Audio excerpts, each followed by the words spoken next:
Saat hari itu pun tiba, penyesalan tak lagi berguna.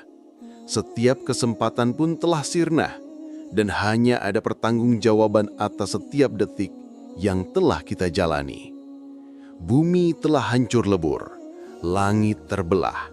Semua yang kita kejar di dunia, tawa, tangis, cita-cita dan ambisi, akhirnya terasa tak berarti.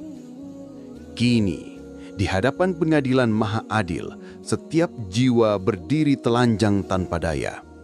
Tak ada lagi harta yang bisa menyuap, tak ada jabatan yang melindungimu, tak ada sanak saudara yang sanggup menolong. Yang tersisa hanyalah amal. Namun, setelah semua itu, ada satu ujian terakhir.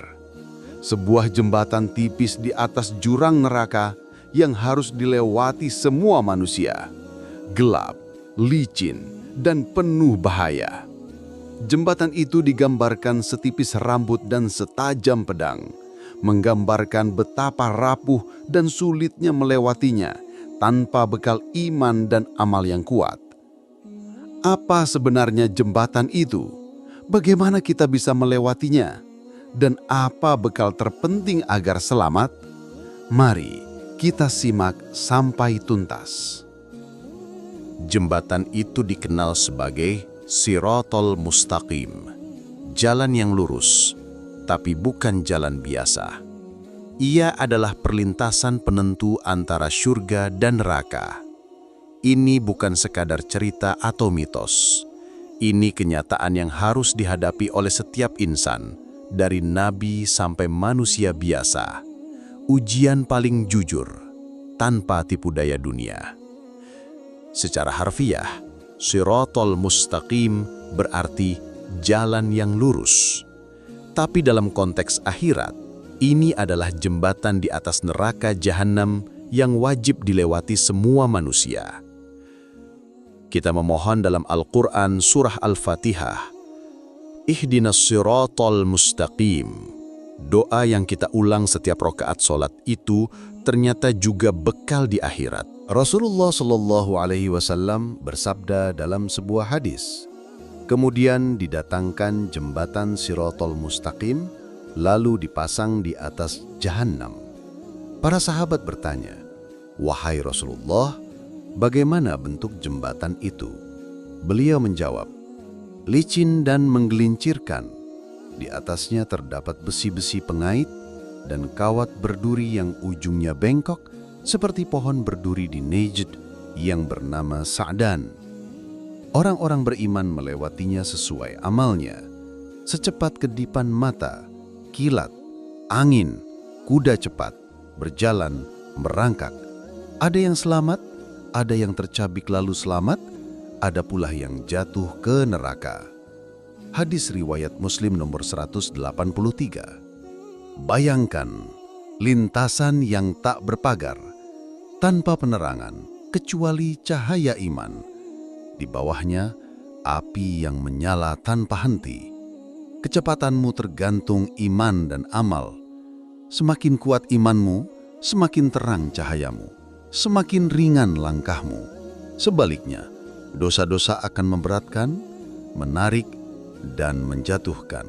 Allah Subhanahu wa Ta'ala berfirman dalam surah Maryam ayat 71 dan 72, dan tidak ada seorang pun dari kamu melainkan mendatangi neraka itu. Hal itu bagi Tuhanmu adalah suatu kemestian yang sudah ditetapkan. Kemudian kami akan menyelamatkan orang-orang yang bertakwa dan membiarkan orang-orang yang zalim di dalamnya dalam keadaan berlutut. Imam Ibnu Katsir menafsirkan bahwa yang dimaksud dengan mendatangi adalah melewati jembatan yang membentang di atas neraka. Semua manusia melaluinya, tapi yang bertakwa mereka diselamatkan. Bayangkan berdiri di ujung jembatan itu. Di depanmu kegelapan, di bawahmu neraka, di belakangmu tak ada jalan kembali.